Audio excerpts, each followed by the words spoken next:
his reflexes, his counters.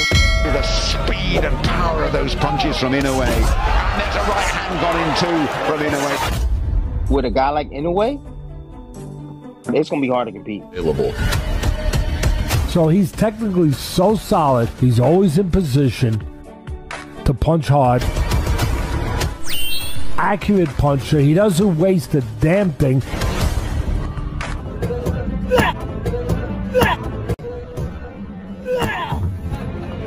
What? I told you, man. Whoop! Whoop!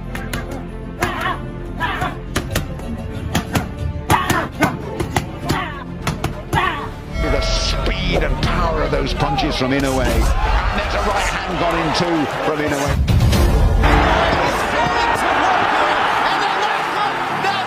I didn't see that punch coming at all.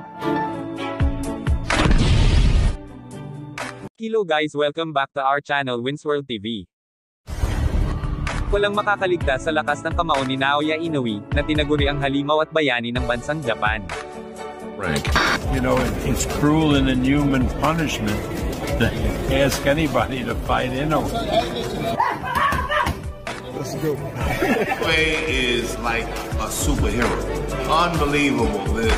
The baddest little man on the planet. The first undisputed bantamweight champion in boxing's four-belt era. Isa na rito si Nonito Donaire sa patunay na isang napakalakas na mandirigma si Naoya Inoue. Dahil si Inoue ang tumalo at nagpabagsak sa kanya. Isa si Nonito Donaire sa hindi makapaniwala sa lakas ni Naoya Inoue, hindi lubos akalain ni Nonito Donaire na matatalo siya ng ganon kabilis lang. Sa laban Nonito Donaire versus Naoya Inoue, ay sobrang kapanapanabic, sobrang lakas ng dalawang mandirigma.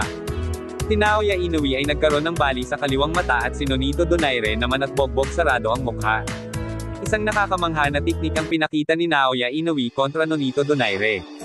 Bawat suntok ni Naoya Inoue ay walang nasasayang at lahat ng target niya mapamukha man or katawan ay kadalasang pasok at tumatama sa kalaban. Gustuhin man manalo ni Nonito Donaire laban sa halimaw ng Japan na si Inoue ay hindi niya kayang talunin dahil sa bukod sa bata pa ito ay isa rin itong talintadong mandirigma. Gusto niya iuwi ang trophy tulad sa pinangako niya sa anak niya, ganun pa man kahit hindi siya ang nakakuha ng trophy ay kinausap niya ang Team Inoue para mahiram ang trophy at ipakita niya sa mga anak niya. Pagkatapos manalo ni Inoue laban kay Nonito Donaire ay nagkaroon muli ito ng rematch laban kay Nonito Donaire na pinamagat ang Naoya Inoue versus Nonito Donaire 2. Ngunit sa hindi muli inaasahan ni Nonito Donaire muli itong tinalo ni Naoya Inoue sa maikli na round.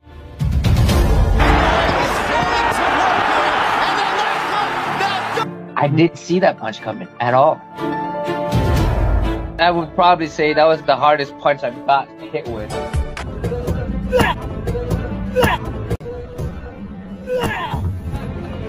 What? I told you, man.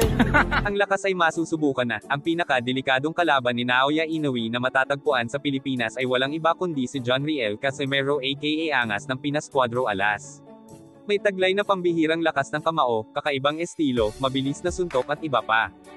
Si John Riel Casimero ang tanging inaasahan na tatalo sa tinaguriang halimaw ng Japan, na si Naoya Inoue aka The Monster. Ang labanan ni John Riel Casimero versus Naoya Inoue ay mangyayari pa nga ba? Ang pambato ng Japan at halimaw pagdating sa pakikipaglaban na si Naoya Inoue, ay may taglay ding lakas at hindi lang basta lakas, isang pambihirang lakas na tingin ng lahat ay mas malakas pa sa tinaguriang Pac-Man, na si Manny Pacquiao. Dahil ilang Pinoy na ang tinalo nito pagdating sa palakasan ng kamao, isa na rito si Nonito Donaire na kanyang pinatumba dahilan sa pagkatalo nito, si Naoya Inoue din ang hinirang na Best Offensive Fighter dahil kitang-kita naman sa kanyang mga laban kung bakit siya ang hinirang na Best Offensive Fighter. Si John Riel Casimero ay todo ensayo may laban man o wala dahil gusto niya patunayan na isa rin siya sa pinakamalakas pagdating sa bantamweight, na kahit si Naoya Inoue ay kaya niya patoban at talunin, si John Riel Casimero ay kabilang din sa pinakamahusay at pinakadelikadong boksingero. Gustong-gusto na makaharap ni Casimero itong si Inoue pero mailap parent sa kanya ang The Monster at halatang naduduwag at parang hindi naman interesado si Inoue makipaglaban kay Casimero. Nakilala lalo si Casimero sa laban niya kontra Titi nang patumbahin niya at talunin ito. Napanabik ang laban niya kontra Titi dahil pagkaakala ng lahat ay isa lang warm-up game ni Titi si Casimero ay hindi pala, hindi nila inaasahan ang lakas ng tinaguriang angas ng Pinas Cuadro alas John Riel Casimero. Kaya gustong-gusto na ng mga boxing fans na makaharap nito si Naoya Inoue dahil sa taglay nilang angas na dalawa pagdating sa boxing. Sa tingin nyo guys, kakayanin kaya ni John Riel Casimero si Naoya Inoue? Just comment down below, and once again, this is Winsworld TV saying peace, love, and good vibes lang tayo lagi, okay? Alright, yeah.